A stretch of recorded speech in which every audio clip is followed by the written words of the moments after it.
RRB ALP last minute ప్రిపరేషన్లో mass weight and density అనే topic ఇప్పుడు మనం చూద్దాం. మాస్ వెయిట్ అండ్ డెన్సిటీలో ఫస్ట్ మాస్ గురించి తెలుసుకుందాం. మాస్ అంటే amount of matter in a body. అంటే ఒక బాడీలో ఎంత మ్యాటర్ ఉంది అని చెప్పేది మాస్ అనమాట. ఫర్ ఎగ్జాంపుల్ ఇది ఇలా ఉంది, ఒక బాడీ ఇలా ఉంది అనుకోండి, దాంట్లో మ్యాటర్ ఎంత ఉంది అంటే దాంట్లో ఎన్ని సబ్స్టెన్సెస్ కలిసి ఒక బాడీ అయింది. ఆ matter, the amount of matter in a body is called mass. Mass అంటే ఒక బాడీలో ఎంత మ్యాటర్ ఉందో చెప్పేదే మాస్ అన్నమాట. దీని తర్వాత సపోజ్ రెండు ఆబ్జెక్టులు, దీని మాస్ m1 అనుకుందాం, దీని మాస్ m2 అనుకుందాం. ఈ రెండింటి మధ్య డిస్టెన్స్ r ఉందనుకుందాం. అప్పుడు ఆ రెండింటి మధ్య ఉండే ఫోర్స్ ఎంత అని అడిగితే దాని formula force is equal to G m1 m2 whole divided by r². మనకు తెలుసు G అంటే గ్రావిటేషనల్ కాన్స్టెంట్ వాల్యూ ఏంటి 6.67 into 10⁻⁻11 newton metre square per KG square. దీని తర్వాత నేను మీకు ఇప్పుడు క్వశ్చన్ అడగాలనుకుంటున్నాను. ఫర్ ఎగ్జాంపుల్ రెండు మాసెస్ r అనే డిస్టెన్స్లో, ఇది m1 ఇది m2, ఇవి రెండు మాసెస్ r అనే డిస్టెన్స్తో వాటర్లో పెట్టామనుకోండి, వాటి రెండింటి మధ్య ఉండే force F is equal to G m1 m2 by r² ఉంటుందా లేకపోతే వేరే ఉంటుందా? నేను అడిగిన క్వశ్చన్ అర్థమైంది కదా. రెండు ఆబ్జెక్ట్స్ వాటర్లో పెట్టాము, వాటి రెండింటి మధ్య ఉండే డిస్టెన్స్ d, వాటి రెండింటి మధ్య ఉండే ఫోర్స్ ఆఫ్ అట్రాక్షన్ ఎంత, m1 m2, అవి వాటర్లో పెట్టాము. అప్పుడు F is equal to G m1 m2 by r² ఉంటుందా వేరే వాల్యూ ఉంటుందా? మీరు ఆన్సర్ని కామెంట్లో పెట్టండి. కరెక్ట్ కాదో నేను చెప్తాను. నెక్స్ట్ వీడియోలో దీని ఎక్స్ప్లెనేషన్ కూడా నేను మీకు ఇవ్వడం జరుగుతుంది. దీని తర్వాత ఎస్కేప్ వెలాసిటీ అంటే ఏంటో తెలుసుకుందాం. Escape velocity V escape. For example మన చేతిలో ఒక బాల్ ఉంది, దాన్ని కొంచెం ఫోర్స్ ఉపయోగించి పైకి ఇసిరాం, అది మళ్ళీ కిందకి వచ్చింది. కొంచెం వెలాసిటీతో పైకి ఇసిరాం, మళ్ళీ కిందకి వచ్చింది. ఫస్ట్ 1 కిలోమీటర్ వెలాసిటీతో పైకి ఇసురుతున్నాను నేను ఆ బాల్ పైకి వెళ్తుంది, మళ్ళీ కిందకి వస్తుంది. ఏంట్రా బాబు ఇంత ఫాస్ట్ ఇసిరినా కూడా మళ్ళీ కిందకి వస్తుంది అని అనిపించేసి మళ్ళీ ఏం చేస్తాం, మళ్ళీ ఇప్పుడు 2 కిలోమీటర్స్ పర్ సెకండ్తో మళ్ళీ ఇంకా ఎక్కువ ఎనర్జీ యూజ్ చేసి ఇంకా ఎక్కువ ఫాస్ట్గా ఇసిరాం, మళ్ళీ అయినా కూడా బాల్ కిందకి వస్తుంది. ఎందుకంటే గ్రావిటేషనల్ ఫోర్స్ వల్ల. గ్రావిటేషనల్ ఫోర్స్ ఎప్పుడైతే ఎర్త్కుంటే గ్రావిటేషనల్ ఫోర్స్ని మనం ఎప్పుడైతే దాటిపోతుందో అప్పుడు ఆ బాల్ పైకి వెళ్తుంది, ఇక కిందికి రాదు. అంటే దాన్ని ఎస్కేప్ వెలాసిటీ అంటారు. మనం ఎంత వెలాసిటీతో బాల్ని పైకి ఇసిరితే గ్రావిటేషనల్ ఫోర్స్ని దాటుకుంటుందో అది escape velocity. V escape velocity అంటే ఒకటి ఏదైనా ఆబ్జెక్టు ఆకాశంలోకి ఒక్కసారి డైరెక్ట్గా పైకి వెళ్ళాలి అంటే 11.2 కిలోమీటర్స్ పర్ సెకండ్ స్పీడ్తో దాన్ని ఇసిరినట్టయితే అది డైరెక్ట్గా పైకి వెళ్తుంది అనమాట. V ఎస్కేప్ వెలాసిటీకి ఫార్ములా ఏంటి అంటే √2gm/r.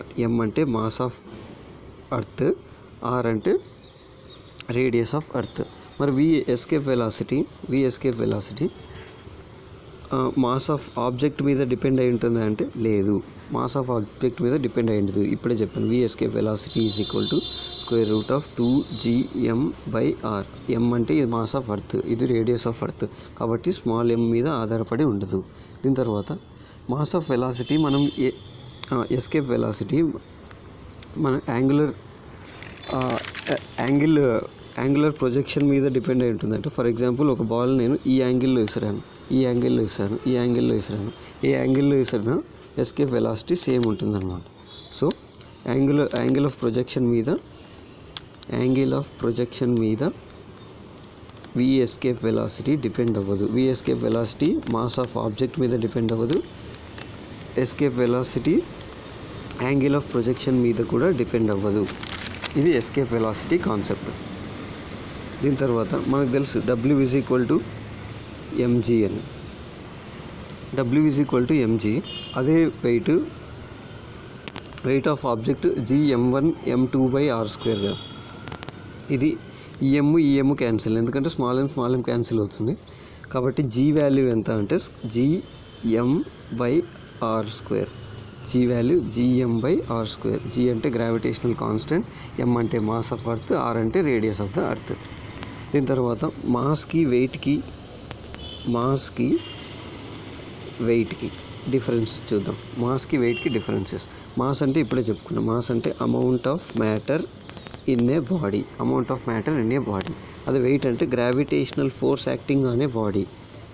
ఒక బాడీ మీద గ్రావిటేషనల్ ఫోర్స్ ఎంతైతే యాక్ట్ అవుతుందో అదే వెయిట్ అనమాట. దీని తర్వాత మాస్ ఎక్కడైనా ఒకటే ఉంటుంది. చంద్రుని మీదకి తీసుకెళ్ళినా మాస్ ఒకటే ఉంటుంది, భూమి మీద తీసుకెళ్ళినా మాస్ ఒకటే ఉంటుంది, స్పేస్లో ఎక్కడ పెట్టినా మాస్ ఒకటే ఉంటుంది. స్పేస్లో ఎక్కడ పెట్టినా mass is same. Mass value same everywhere. But weight change అవుతూ ఉంటుంది, ఎందుకంటే దాని gravitational force G value change అవ్వడం వల్ల వెయిట్ కూడా చేంజ్ అవుతుంది అనమాట. ఫర్ ఎగ్జాంపుల్, ఇప్పుడు ఇదే వెయిట్ని మనం చంద్రుని మీదకి తీసుకెళ్ళామనుకోండి, ఇదే ఒక బాడీని, దాని వాల్యూ g/6 అవుతుంది కదా. అంటే వెయిట్ వాల్యూ తగ్గుతుంది. కాబట్టి weight varies with place, but mass remains same everywhere. దాని తర్వాత సింపుల్ బ్యాలెన్స్ అనేది మాస్ని కొలవడానికి యూజ్ చేస్తారనమాట. అదే స్ప్రింగ్ బ్యాలెన్స్. సింపుల్ బ్యాలెన్స్ అంటే ఇలా ఉంటుంది. సింపుల్ బ్యాలెన్స్ అంటే ఇది. ఇప్పుడు తక్కెడలాగా ఇక్కడ 1 kg రాయి పెడతాం, ఇక్కడ కూడా ఎంత వెయిట్ వస్తే అంత తూగుతుంది అనమాట. సో సింపుల్ బ్యాలెన్స్ని ఉపయోగించి మనం మాస్ ఆఫ్ ది ఆబ్జెక్ట్ని కనుక్కోవడానికి యూజ్ చేస్తాం. దీని తర్వాత స్ప్రింగ్ బ్యాలెన్స్ని ఉపయోగించి వెయిట్ కనుక్కోవడానికి స్ప్రింగ్ బ్యాలెన్స్ యూజ్ చేస్తాం అనమాట. దీని తర్వాత మాస్కి యూనిట్స్ ఏంటి అని అడిగితే, మాస్కి యూనిట్స్ కేజీ, కిలోగ్రామ్స్. మాస్కి యూనిట్ SI యూనిట్ కిలోగ్రామ్. మరి వెయిట్కి SI యూనిట్ ఏంటంటే, వెయిట్కి SI unit newtons. F = mg కదా. mg అంటే మాస్ ఇంటూ జీ, కాబట్టి దీని వెయిట్కి న్యూటన్స్ అనమాట. ఇది. దీని తర్వాత జీ వాల్యూ హైట్ డెప్త్ పెరగడం వల్ల జీ వాల్యూ ఏమవుతుంది అని అడిగారు అనుకోండి, అప్పుడు మనం ఒక ఫార్ములా ఉంది. ఫర్ ఎగ్జాంపుల్, ఇదే ఎర్త్ అనుకోండి. ఎర్త్ మన దగ్గర ఒక ఆబ్జెక్ట్ ఉంది. ఆబ్జెక్ట్ని ఇదే ఎర్త్ లోపలికి తీసుకెళ్ళాం. డెప్త్ లోపలికి తీసుకెళ్తే అక్కడ జీ వాల్యూ ఎంత అంటే, ఉంటుంది అంటే g' = డెప్త్కి తీసుకెళ్ళినప్పుడు g/1 - d/r అనమాట. g/1 - d/r. ఈ d ఏంటి అంటే డెప్త్. మనం ఎంత డెప్త్కి లోపలికి తీసుకెళ్ళామో అంత అనమాట. అంటే డెప్త్ వెళ్ళే కొద్దీ జీ వాల్యూ తగ్గుతుంది, ఎందుకంటే g/d/r. సో మన డెప్త్ ఇంక్రీజెస్, లోతు పెరిగే కొద్దీ G value decreases. g' = g/1 - d/r. అదే సెంటర్ ఆఫ్ ది ఎర్త్ దగ్గర ఎంత ఉంటుంది అంటే, సెంటర్ ఆఫ్ ది ఎర్త్ అంటే ఇది ఎర్త్, ఇది r, ఇది r. So total centre of the earth అంటే ఇది r కదా. ఇది అంటే g' = g/1 - r/r. r cancel, 1 అవుతుంది. g' = g/1 - 1 0. So at center of the earth G value 0. Center of the ఎర్త్లో జీ వాల్యూ ఎంత ఉంటుంది అని అడిగితే ఆన్సర్ ఏంటి? G value 0. Each and every point, నేను చెప్పే ఎవ్రీ పాయింట్ చాలా చాలా ఇంపార్టెంట్. సో నేను చెప్పేటప్పుడు దయచేసి నోట్ డౌన్ చేసుకోండి. అండ్ వన్ మోర్ థింగ్, మన దగ్గర కరెక్ట్ ఎక్విప్మెంట్ లేదు కాబట్టి ఎక్స్ప్లెయిన్ చేయడానికి నేను ఇలా చెప్పడం జరుగుతుంది. Once we get in with the equipment, మనం మంచిగా నీట్గా అర్థమయ్యే విధంగా నేను డైరెక్ట్గా లైవ్ క్లాసెస్ కూడా తీసుకోవడం జరుగుతుంది. దీని తర్వాత వేరియేషన్ ఆఫ్ జే, ఇది G with depth. G value డెప్త్కి g' = g/1 - d/r.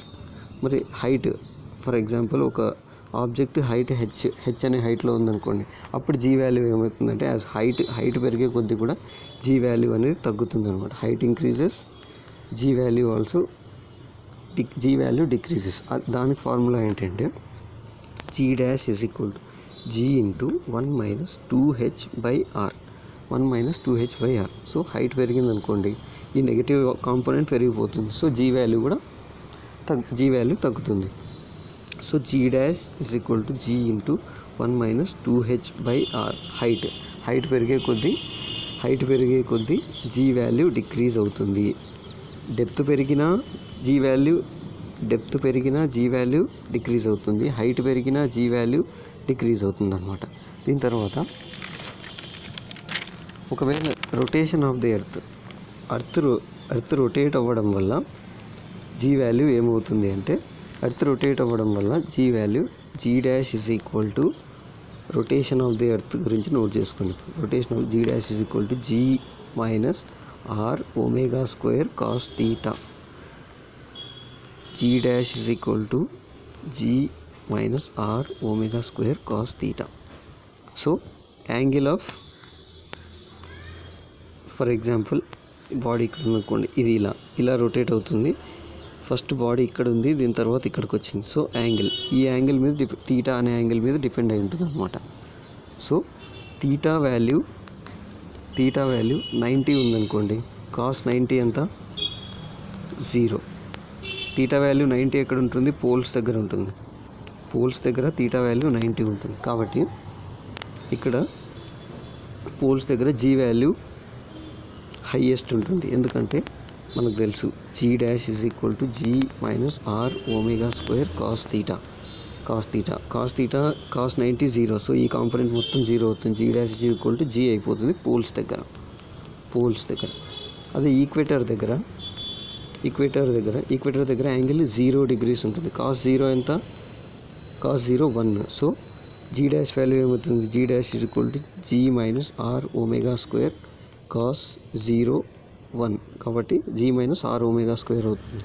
So g value equator దగ్గర తక్కువ ఉంటుంది. పోల్స్ దగ్గర హైయెస్ట్, ఈక్వేటర్ దగ్గర g వాల్యూ తక్కువగా ఉంటుంది. ఇది value of g with different height. ఇప్పుడు ఫైనల్గా ఒకసారి చూద్దాం. g వాల్యూ డెప్త్ ఇంక్రీజ్ అయితే g వాల్యూ డిక్రీజ్ అవుతుంది. డెప్త్ దగ్గర g' equal to g into 1 - d/r. ఇంకొకటి హైట్ దగ్గర g' is equal to g into 1 - 2h/r.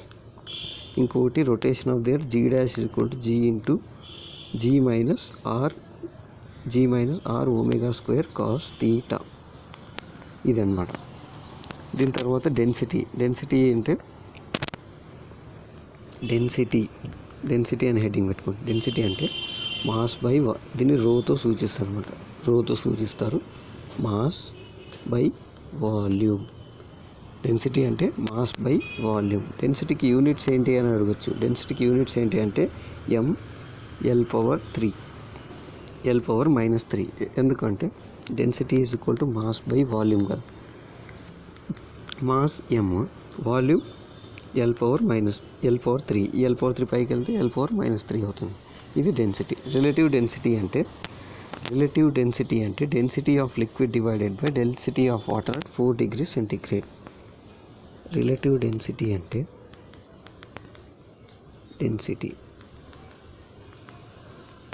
రో water divided by rho liquid divided by rho water at 4 degrees centigrade. Rho water at 4 degrees centigrade అనమాట. So relative density అంటే ఇది. దీన్నే relative డెన్సిటీనే specific density అని కూడా అంటారు అన్నమాట. రిలేటివ్ డెన్సిటీనే స్పెసిఫిక్ డెన్సిటీ కూడా అంటారు అన్నమాట. దీని తర్వాత కెప్లర్స్ లాస్ అంటే ఏంటో చూద్దాం. కెప్లర్స్ లాస్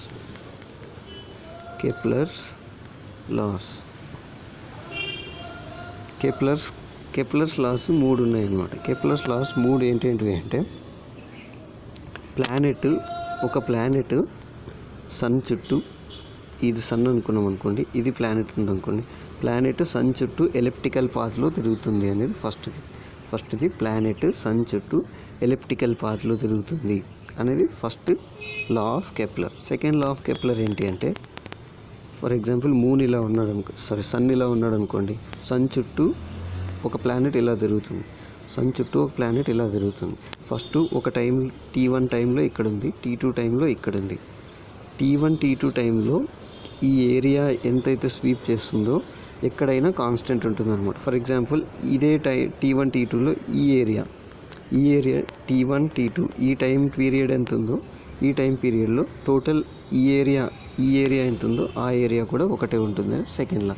అంటే సెకండ్లో ఏమని చెప్తుంది, ఈక్వల్ ఏరియా స్వీప్ చేస్తుంది అనమాట. ఒక నిర్దిష్టమైన టైంలో ఈక్వల్ ఏరియా స్వీప్ చేస్తుంది ఒక ప్లానెట్ అనేది.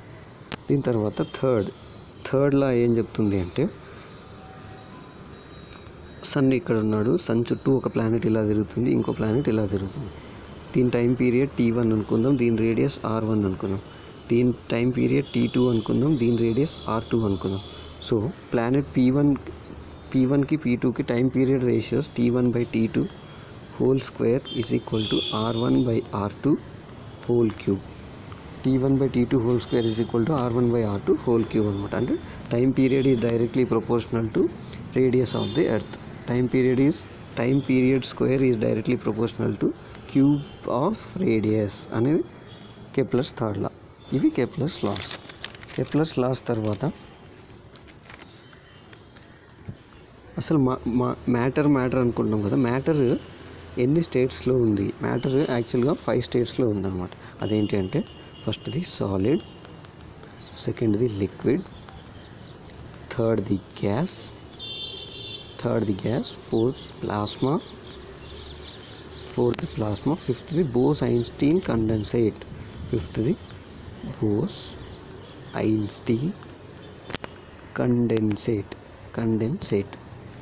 బోస్-ఐన్స్టీన్ కండెన్సేట్ అనమాట. దీని తర్వాత ప్రెషర్ అంటే ఏంటో చూద్దాం. ప్రెషర్ అంటే ఫోర్స్ పర్ యూనిట్ ఏరియా. దీని SI యూనిట్స్ ఏంటి అంటే Nm/m². ప్రెషర్ SI యూనిట్స్ ఏంటి? Nm/m². మరి అట్మాస్ఫియరిక్ ప్రెషర్ అంటే ఏంటి అంటే, అట్మాస్ఫియరిక్ ప్రెషర్ వాల్యూ ఏంటి అంటే, 1 atmospheric pressure is equal to 76 centimeters of mercury height, లేకపోతే 101.3 కిలో పాస్కల్స్. దీన్ని 1 బార్ అంటారు అనమాట. 1 bar is equal to 101.3 kilo Pascal's. 1 bar is equal to 0.1 mega Pascal's అని కూడా రాసుకోవచ్చు. మరి అట్మాస్ఫియరిక్ ప్రెషర్ని కనుక్కోవడానికి యూజ్ చేసే ఇన్స్ట్రుమెంట్ ఏది అంటే, అట్మాస్ఫియరిక్ ప్రెషర్ని కనుక్కోవడానికి యూజ్ చేసే ఇన్స్ట్రుమెంట్ బారోమీటర్. అట్మాస్ఫియరిక్ ప్రెషర్ని కనుక్కోవడానికి యూజ్ చేసే ఇన్స్ట్రుమెంట్ బారోమీటర్ అన్నమాట. దీని తర్వాత మనం ఇప్పుడు ఆర్కిమెడిస్ ప్రిన్సిపల్ గురించి నేర్చుకుందాం. ఆర్కిమెడిస్ ప్రిన్సిపల్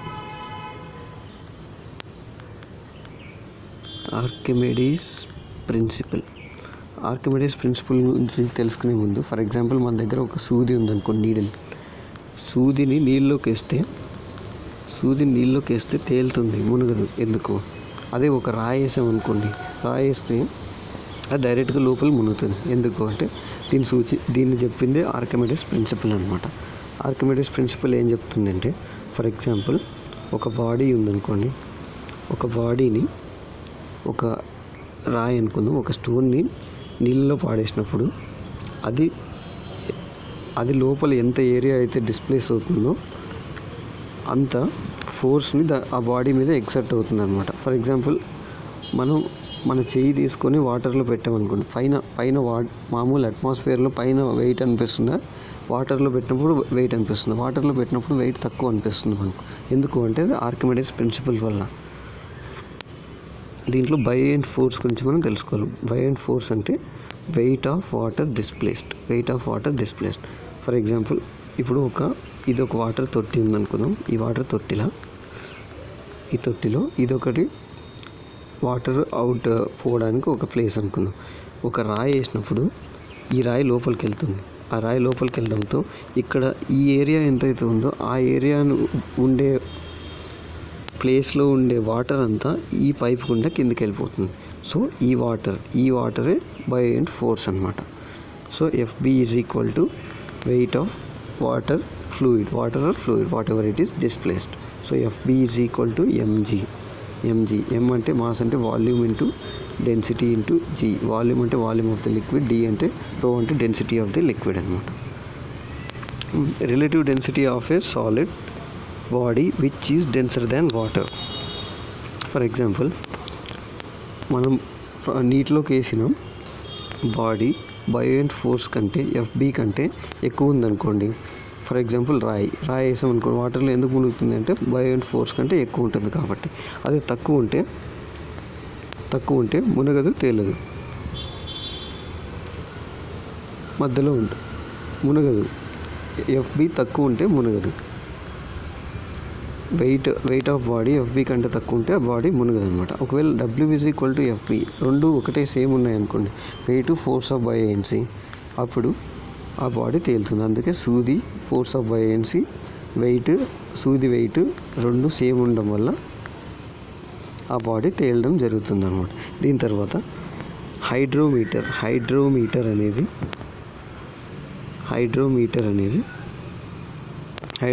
అనేది ఆర్కిమిడీస్ ప్రిన్సిపల్ మీద డిపెండ్ అయి ఉంటుంది అనమాట. Hydrometer is dependent on Archimedes principle. Hydrometer lactometer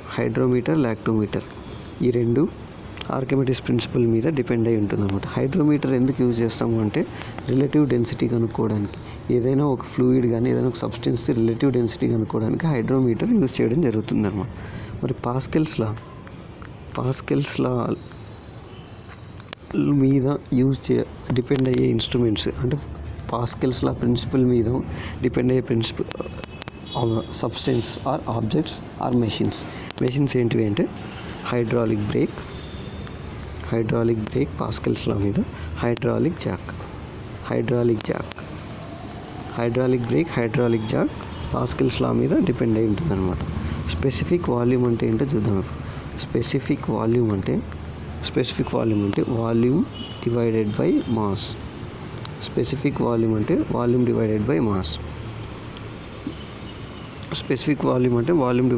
mass. Mass inverse L3.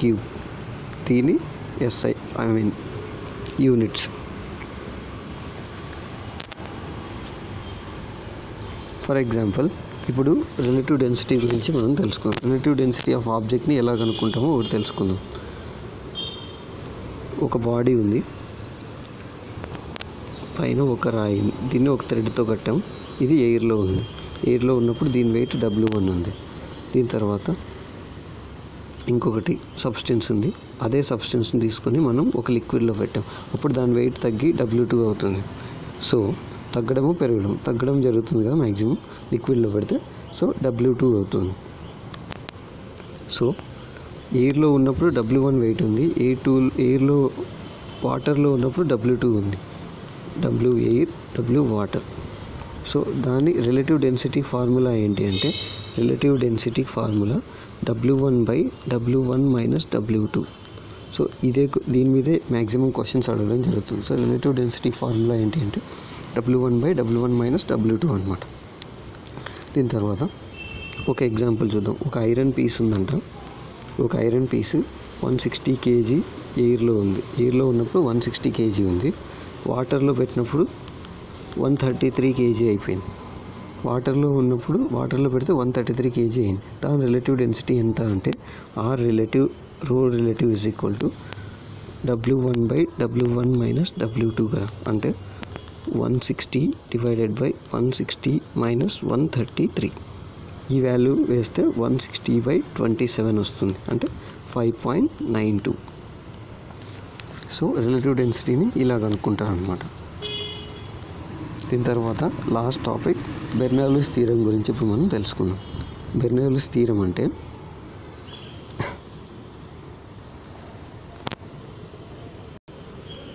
బెర్నౌల్లీస్ theorem గురించి చెప్పాలంటే ఫస్ట్ ఒకటి సర్ఫేస్ ఇలా ఉందనుకోండి. సర్ఫేస్లో ఒక పైప్ ఇలా ఉందనుకోండి.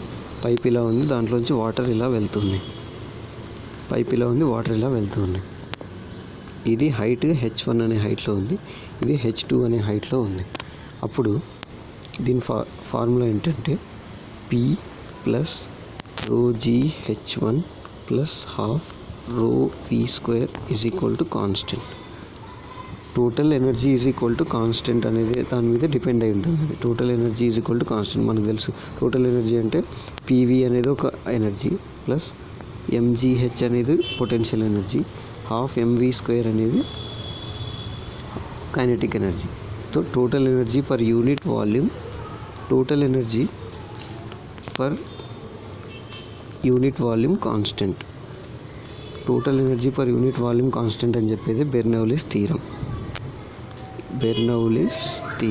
So PV plus mass, MGH అంటే మాస్ని ఏమని రాసుకోవచ్చు, వాల్యూమ్ ఇంటూ డెన్సిటీ రాసుకోవచ్చు, into GH plus half into mass ఏమని రాసుకోవచ్చు, volume into density into V square velocity. So per unit volume అనమాట. ఇక్కడ వాల్యూమ్ క్యాన్సిల్, ఇక్కడ వాల్యూమ్ క్యాన్సిల్, ఇక్కడ వాల్యూమ్ క్యాన్సిల్. సో ఫైనల్గా rho P plus rho GH plus half rho V square is equal to constant. ఇదే Bernoulli's theorem అనమాట. So Bernoulli's theorem application ఏంటి అంటే, Bernoulli's theorem application venturi meter volume flow rate కనుక్కోవడానికి use అవుతుంది అనమాట. For example pipe ఇలా ఉంది, ఒక్క టైంలో ఎంత వాటర్ పడుతుంది దీంట్లో నుంచి, ఫ్లో రేట్ ఒక యూనిట్ టైంలో ఎంత వాటర్ ఫ్లో అవుతుంది అని కనుక్కునేది వెంచురీ మీటర్ దేని మీద డిపెండ్ అయి ఉంటుంది అంటే బెర్నౌలీస్ థీరం అనమాట. ఇదండి మాస్, వెయిట్ అండ్ డెన్సిటీ.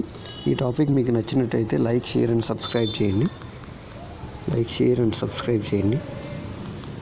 చాలా ఎఫర్ట్ తీసుకున్నాను. అండ్ వన్ మోర్ థింగ్, ఈ వీడియో చేయడానికి నేను చాలా కష్టపడడం జరిగింది. చాలా టెక్స్ట్ బుక్స్ అన్నీ తీసి మీకు నీట్గా అర్థమయ్యే విధంగా ఈచ్ అండ్ ఎవ్రీ టాపిక్ ఈజీగా అర్థమయ్యే విధంగా నోట్స్ తయారు చేసి చేయడం జరిగింది. కాబట్టి మీరు కూడా బాగా చదవండి. లాస్ట్ ఎగ్జామ్కి వెళ్ళే ముందు ఒకసారి ఈ వీడియో విని వెళ్తే మీకు చాలా యూజ్ అవుతుంది అనమాట. Thanks for watching this video. Please like, share and subscribe this video. Bye.